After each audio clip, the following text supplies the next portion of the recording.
Welcome, my mystic mavens, to the Fanged Hexes Midnight Musings. I'm Vampire Girl, your bewitching bloodsucker. In this episode, I'll crack open the magical book of Witchcraft for an introductory journey into the craft. Get ready, my fiendish friends, because this episode will serve as a foundation for future explorations into the various aspects of witchcraft, offering you a comprehensive overview of its rich history, diverse practices, and enduring appeal.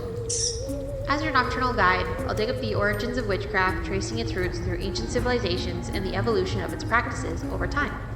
We'll conjure up the fundamental principles and philosophies that underpin the craft, shedding light on the diversity of traditions and theologies that shape modern witchcraft. Talk about a magical mystery tour. Hocus cadabra.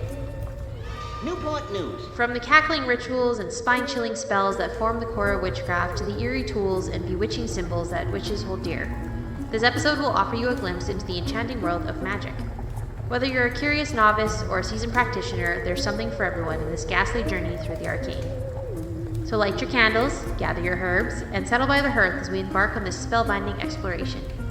Welcome to Witchcraft 101, where the mysteries of the craft unfold. Hold on to your broomsticks and fangs, it's about to get frightfully fun. And just a quick disclaimer. Beware, my brave listeners. The Fanged Hexes Midnight Musings podcast is here to entertain and educate you, but be warned.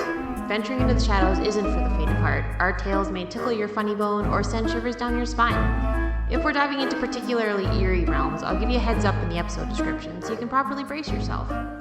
The supernatural stories and folklore we discuss are based on legends and myths, not cold hard facts. If you hear a spine-chilling tale, remember, it's all in good fun. We keep the language mild, but the listener discretion is advised. If the eerie tales are too much, feel free to fast forward or skip to a later episode. And for the ghoulish little goblins out there, I'll signal you if an episode isn't child-friendly. My goal is to entertain and put a smile on your face, not to have you running for the hills screaming in the night. So sit back, relax, and plunge into the dark delights with an open mind. You're in for a frightfully fantastic time. Welcome back, my fiends, to our regularly scheduled programming. I can't believe I've gone this far already in this podcast. I had no idea where I was going to even start, to be honest with you. I wasn't sure what kind of content I would cover, but so far I just seem to have that light bulb go on last minute, and here we are. For my review and recommendations today, I have the original Good Witch series from the Hallmark Channel. Cassandra Cassie Nightingale is a raven-haired enchantress with a hint of magic who moves into the town of Middleton's haunted grey house. As if that weren't unusual enough, she also opens Bell Book and Candle, a wondrous shop full of unique items. For some, including the captivated police chief Jake Russell, Cassie is a breath of fresh air and a love potion that spreads throughout the town. But before she can truly become part of Middleton, she will need to win over some of the more skeptical neighbors who don't approve of her unique ways. The show is a delightful mix of romance, charm, mystery, and a touch of magic, perfect for lighthearted viewing. It feels like a warm embrace on a chilly night, blending everyday life with magical moments. The other review I decided to do is this cute little anime called Little Witch Academia. This anime follows Atsuko Ako Kagari, a girl with passion for magic who enrolls in Luna Nova Magical Academy. Despite her lack of natural talent, Ako's determination and optimism make her a relatable and inspiring protagonist. The series is filled with charm, humor, and a love for magic that will appeal to both young and old viewers alike. Watching it feels like tapping into your inner child and reigniting that spark of wonder and excitement. As always, some fun facts for you to ponder this episode. The oldest known book of magic, the Picatrix, dates back to the 11th century. This ancient grimoire, originally written in Arabic and later translated into Latin, contains a wealth of knowledge on astrology, alchemy, and magic. Talk about an ancient spell check. The infamous Salem witch trials of 1692 led to the execution of 20 people, most of whom were women. The trials were fueled by mass hysteria, superstition, and a deep fear of witchcraft in the Puritan community. It was a real witch hunt, literally. Modern Wicca, one of the most well-known forms of contemporary witchcraft, was founded by Gerald Gardner in the 1950s. Gardner claimed to have been initiated into a secret coven of witches and went on to write several books that popularized Wicca. A witchy bestseller, if you will. The association of witches with broomsticks originated from a hallucinogenic ointment that witches supposedly applied to their skin using broom handles. This ointment allegedly induced visions of flying through the night sky. No wonder witches preferred broomsticks over Uber. Many common herbs used in cooking, such as basil, rosemary, and thyme, have magical properties attributed to them. For example, rosemary is believed to offer protection and purification, while basil is thought to bring love and prosperity. Who knew your spice rack was a magical arsenal? In folklore, witches are often depicted with familiar spirits, animals like cats, owls, or toads that assist them in their magical workings. These familiars were believed to be supernatural entities that took on animal forms. Cats, not just cute, but magically astute.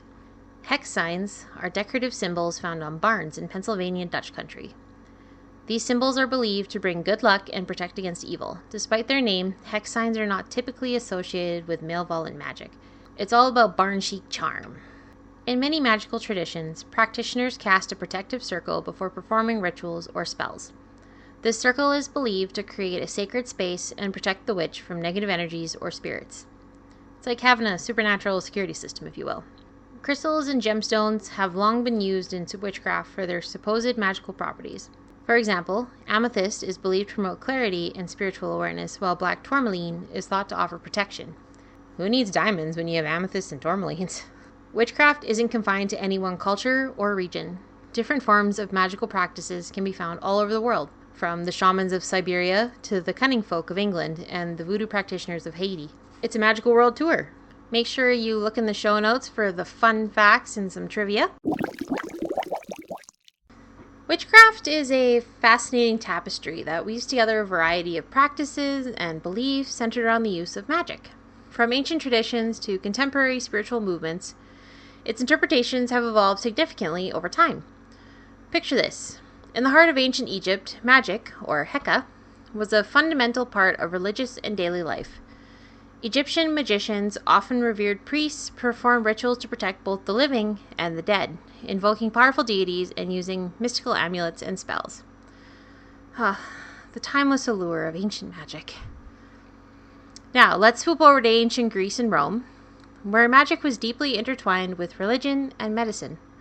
Oracles and seers played starring roles, and legendary figures like Hecate and Hermes were associated with the realms of magic and the underworld. Sorcerers of this era performed rituals for healing, divination, and protection, casting their enchanting spells in the flickering candlelight. Let's fast forward to the early Middle Ages, a time when witchcraft was often associated with folk magic and healing. Wise women and cunning men used herbal remedies and charms to help their communities, their knowledge passed down through generations like treasured heirlooms. But, as the Christian church's influence grew, the perception of witchcraft began to shift, and our tale takes a darker turn. Witchcraft became synonymous with hearsay and devil worship, leading to the persecution of those accused of practicing it. The fear of witches culminated in the infamous witch hunts and trials, most notably in Europe and colonial America. Tens of thousands of people, mostly women, faced trials, torture, and execution, accused of consorting with the devil, a truly grim chapter in the history of witchcraft. But fear not, my vamplings, for the Enlightenment brought a shift towards rationalism and skepticism. The belief in witchcraft declined as scientific explanations replaced supernatural ones. Yet the folklore and stories of witches persisted, continuing to enchant popular culture to this very day. So there you have it, a whirlwind journey through the ages tracing the origins and evolution of witchcraft, from the ancient magicians of Egypt to the wise women of the Middle Ages and the dark days of witch hunts. The story of witchcraft is as rich and intricate as the spells whispered under the moonlight. Stay tuned, my darlings, as we continue our midnight musings and explore the spellbinding world of witchcraft. Remember, the night is always young when you walk the path of the witch. In the 19th and early 20th centuries, the Romantic movement rekindled interest in folklore and the mystical, leading to a renewed fascination with witchcraft and magic. Writers and scholars began to explore and document folk traditions, which laid the groundwork for modern witchcraft. The allure of the mystical seeped into the hearts of many, like a siren's song calling them to the old ways. Then, in the mid-20th century, the modern witchcraft revival began, spearheaded by the enigmatic Gerald Gardner. Gardner claimed to have initiated into a secret coven and published books that popularized modern witchcraft. Thus, Wicca was born, emphasizing nature worship, seasonal festivals, and ethical magic. It was a renaissance of the old ways, cloaked in the new. Today, witchcraft encompasses a wide range of practices and traditions. Wicca remains a prominent form, but many practitioners identify as eclectic witches, drawing from various sources to create their own paths. Traditional witchcraft, kitchen witchcraft, and green witchcraft are just a few of the diverse practices that exist. It's a veritable cauldron of magical traditions, each one adding its own unique flavor to the brew. In recent years, There has been a movement towards reclaiming and honoring the magical traditions of various cultures, particularly those that were suppressed or marginalized. Indigenous, African, and other cultural forms of witchcraft are being recognized and practiced with respect for their unique histories and practices. It's a beautiful reclamation, a revival of the ancient and the sacred, a tribute to the resilience of the spirit. Let's talk about the colorful coven of modern witchcraft practices that keep the cauldron bubbling and the broomsticks flying. First up, we have Wicca. Founded by the ever so mysterious Gerald Gardner in the 1950s, Wicca is one of the most well-known forms of modern witchcraft. It's all about nature worship, celebrating seasonal festivals, known as Sabbats, and practicing magic for positive purposes. Wiccans follow the ethical guidelines of the Wiccan Rede. And in it harm none, do what ye will. It's like the Golden Rule, but with more glitter and moonlight. Wiccans honor a dual deity system comprising the goddess and the god. Double the deities, double the fun. Next on our spellbinding list is eclectic witchcraft. Many modern witches identify as eclectic, mixing and matching from various traditions to create a unique path that's tailor-made for them. Think of it as the DIY project in the magical world. These witches might combine Wicca, shamanism, herbalism, and other traditions into a beautifully chaotic practice. Why stick to one flavor when you can have a magical smorgasbord? Then we have the keeper of the old ways, the traditional witchcraft. This form of craft focuses on preserving the ancient practices of pre-Christian Europe. Drawing heavily on folklore and history, traditional witches often work with local spirits, nature, and ancestral magic, forging a deep connection to the land and its storied past. They're like the historians of the magical world, but with more spellbooks and less dust. Now for a bit of home sweet hexes. There's kitchen witchcraft. Kitchen witches bring their magic into everyday life, especially through cooking and homemaking. They infuse their meals with intention, use herbs for both culinary and magical purposes, and maintain a harmonious home environment. Imagine whipping up a love potion while making dinner. Talk about multitasking. And last but certainly not least, we have the earthy enchantment of green witchcraft. Green witches are all about working with nature, plants, and the cycles of the earth. They practice herbalism, gardening, and eco-friendly living, drawing their magical power straight from the natural world. Green witches are like the ultimate earth warriors, seeking to live in harmony with the environment and celebrating the magic of Mother Nature. Now, let's dive into the mystical toolkit of witchcraft, where each item brims with enchantment and purpose. Hold on to your broomsticks, though. It's going to be a doozy. So first up, we have altars. No, not the place where you'd expect a wedding, though your relationship with magic might just be as serious. An altar is a sacred space where witches place their magical tools and perform rituals. Think of it as a workstation, a focal point for connecting with their intentions and the energies they're working with. Altars can be as simple or as elaborate as one's wicked heart desires. You'll often find candles, incense, crystals, statues of deities, and representations of the elements, earth, air, fire, and water, gracing these mystical mantles. Next, let's spice things up with herbs. For centuries, these magical plants have been the witch's best friends, thanks to their natural magical properties. They can be used in spells, potions, incense, sachets, and more. Each herb carries its own unique energy and can be chosen based on its magical properties. Lavender can be used for peace, calm, and purification, perfect for those stress-filled witching hours. Rosemary offers protection, purification, and enhances memory. No more forgetting where you left your broomstick. Basil attracts love, wealth, and offers protection because who doesn't want love and riches? Sage is commonly used for cleansing and purification. Get out, darn negative energy. Let's talk about crystals.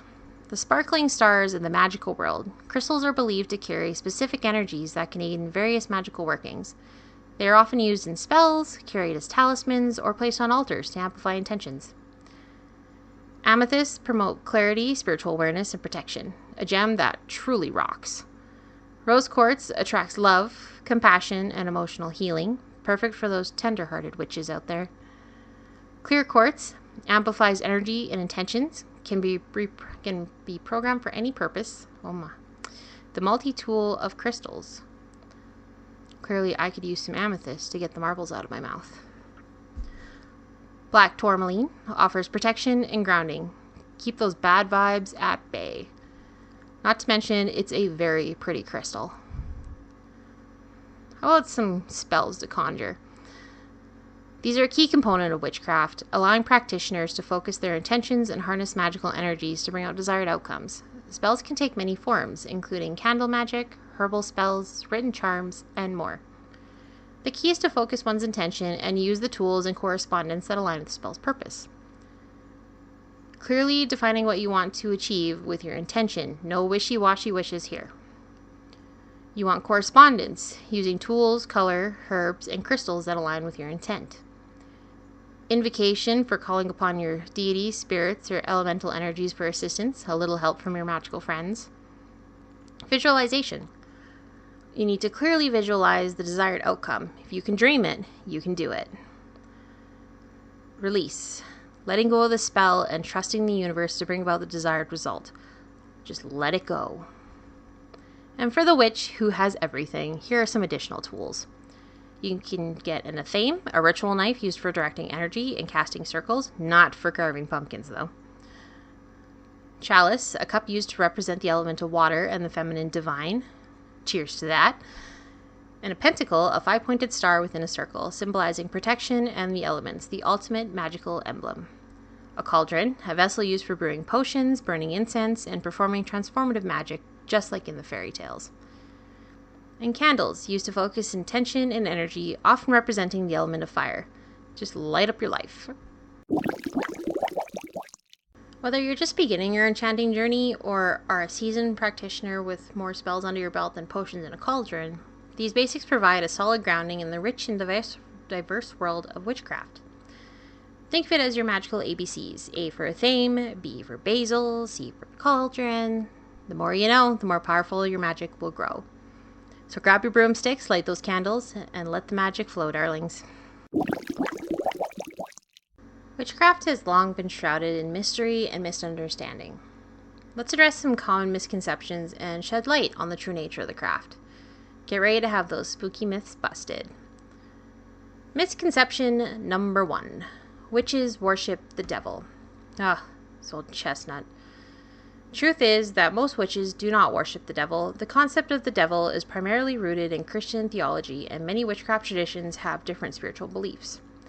For example, Wiccans honor the goddess and the god, representing the feminine and masculine aspects of nature. Others may work with various deities, spirits, or ancestors. So, no horned head honcho here, folks. Misconception number 2. Witchcraft is evil or harmful. Witchcraft, like any other practice, can be used for both positive and negative purposes. However, most witches follow ethical guidelines that empathize doing no harm. The Wiccan Rede, "And it harm none, do what ye will," is a guiding principle for many modern witches, encouraging them to use their magic for beneficial purposes such as healing, protection, and personal growth. So it's more about love potions than hexes. Misconception number 3. Witches can perform instant magic. The idea that witches can instantly manifest their desires with a wave of a wand or a simple spell is a myth perpetuated by fiction and media. In reality, witchcraft involves intention, focus, and often significant effort. Spells and rituals are tools to direct energy and set intentions, but they require patience, dedication, and sometimes a lot of hard work to see results. No instant magic here. It's not as easy as waving a wand saying hocus pocus. Misconception number 4. Witchcraft is a religion.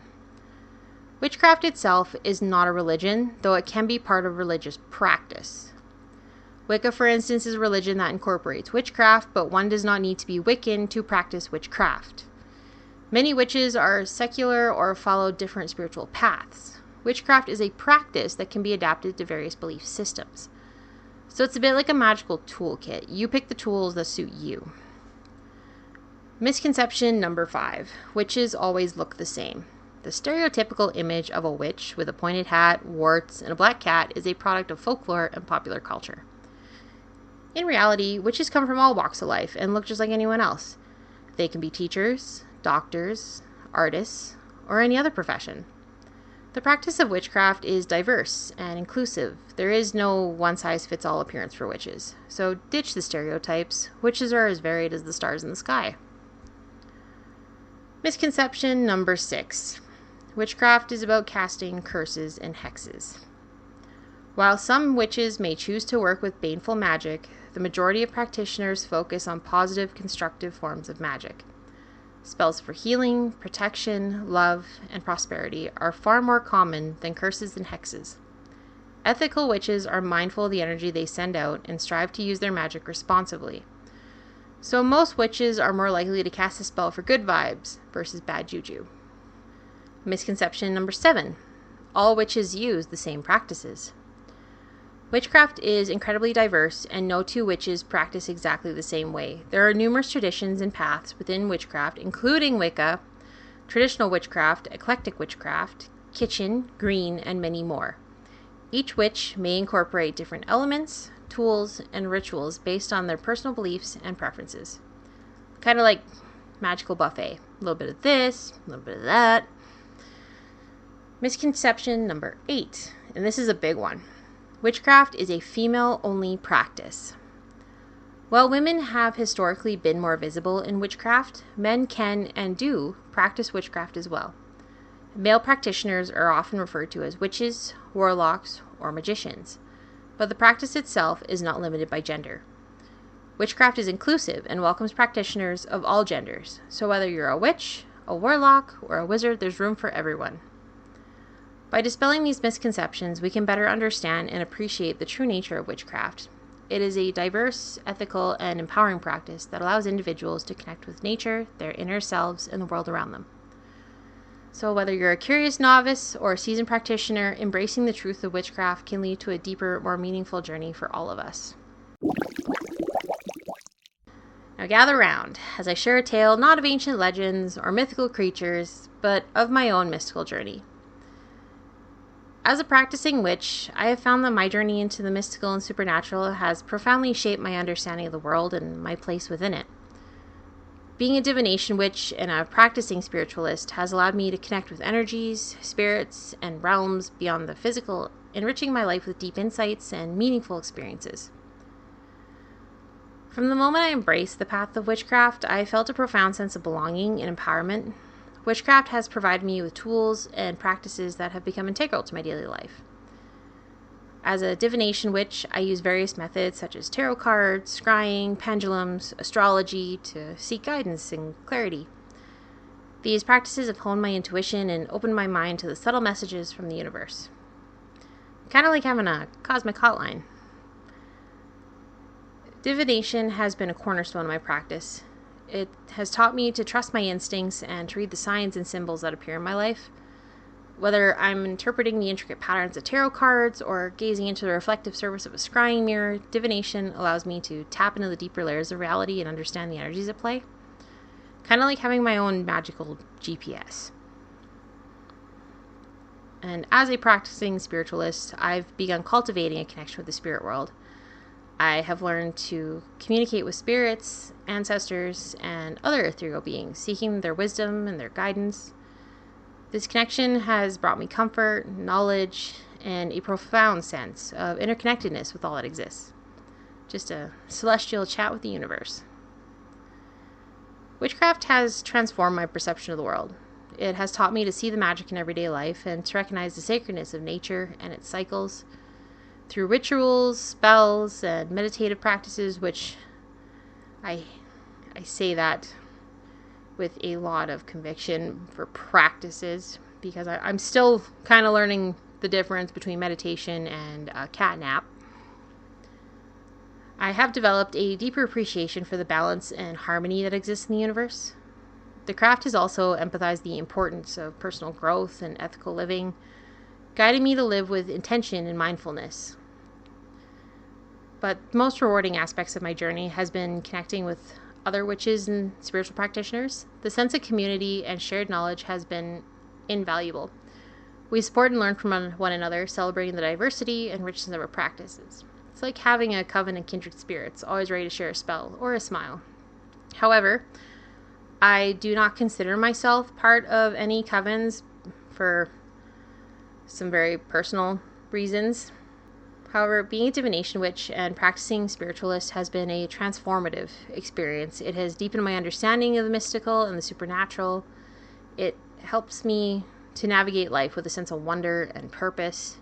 It's not just a practice, it is a way of being that infuses my life with meaning, magic, and connection. So I'm sure a lot of you listeners out there then are asking yourself the big question. How do I start my craft? What do I do? Well, really all you can do is just your research and kind of find what witchcraft connects with you, what kind of witch you are. You can experiment a little in everything. Like maybe you're not a kitchen witch. Maybe you can't cook, which that's totally fine. Who knows? You might have a hell of a green thumb. And turns out maybe being a green witch is more your thing. You could be a sea witch if you're one of those that are lucky enough to live close to an ocean and that's just where you've always connected. But that's the nice thing about the craft. There's really no right or wrong way to go about doing it, despite what some people may tell you. There's no such thing as evil witches or good witches. It's all a very gray area. Like, I had experimented in green witchery. I definitely do not have a green thumb. I'm real good at killing plants, though. So a divination witch just seemed to fit for me. I've used my tarot cards for years. And all of these things, we will definitely do future episodes that delve deeper into the different kinds of witchcraft and a little more in-depth about the tools. But that will be future episodes. This is just to introduce you, to kind of get you familiar with some of the terminology and just give you an idea of where to start. I know I felt lost at times, and up until quite recently, I didn't even have an altar. But I've started slowly building one. It's nothing fantastic like you'd see on Pinterest. I don't have a whole bunch of crystals around it because as pretty as some of the crystals are, I do wear some. However, I'm not a huge crystal witch. Mine is more just symbolism, and you can even have your ancestors on there, kind of like the Spanish ofrenda. But it's all up to you in the end. Everyone is an individual in this. That's the lovely thing about the craft. You can be so creative. You can choose to look how you want, how you view yourself as a witch. Find your deities that you associate the most with. Don't just say, I'm going to work with so-and-so because that's what this witch said to do. And you'll find the deities that connect with you on the deeper levels. I definitely have found that I am more of a Circe or a Persephone kind of witch. That's who I connect more. Just because I've had those identity crises where I'm torn between wanting to be all these different things, but I had to tell myself, but that doesn't fit that aesthetic. But I have found that it's okay. That's totally fine if it doesn't fit. So always seek out advice too. There's lots of people out there that would love to help you, and there's lots of other podcasts too that are more just strictly witchcraft. One of my biggest go-to that I've been following her over the last year is the White Witch podcast with Carly. I'm on her Patreon. I'm in her Discord. She's a wonderful human being, and even all the witches on the Discord, they're tons of help if you really feel stuck and you want to try something but you don't really know what to do or if you're even doing it right. Another one is the Southern Witch. She's a lot more blunt, but I do love her humor. There's also the Comfy Cozy Witch, which her podcast is exactly how it sounds. It is comfy and cozy. So while I do cover some of the aspects of the craft on this podcast, it is not the strict theme as you guys have seen up until this point. It's definitely, we cover a range of topics. So they'll definitely go more into deeper details and a lot more information. And as I had mentioned earlier, I also want you to know that it is completely normal if you choose to be a solitary witch over a coven witch. Just because you get into the craft does not necessarily mean now you have to go and find all these other witches to practice spells, increase your power. While there are certain things that you might benefit more from a group, you do not need to join a coven to find people who are more than willing to work with you. As I had said before, I am not a coven witch, and for that I have reasons of my own. Don't feel pressured to do anything that just doesn't resonate with how you plan to practice. I'm sorry, I feel like I am waffling on here, but that, if anything, is the biggest takeaway I want you to get from this introduction, is that you do it your way. There's no right or wrong, and don't let anybody make you feel bad because you're not doing it their way. I know something I struggled with is, as much as I have wanted to celebrate the Sabbats and do these big, extravagant celebrations and rituals for them, mental health is a very real thing. And listening to Carly on the White Witch, to quote her, sometimes you just have to light a candle, and if that's all you got in you, that's good enough for that day. A couple of pet peeves I've definitely found in the craft and a lot of the pop culture is you always see those sweatshirts, or it's a poster, you name it, there's probably merchandise for it.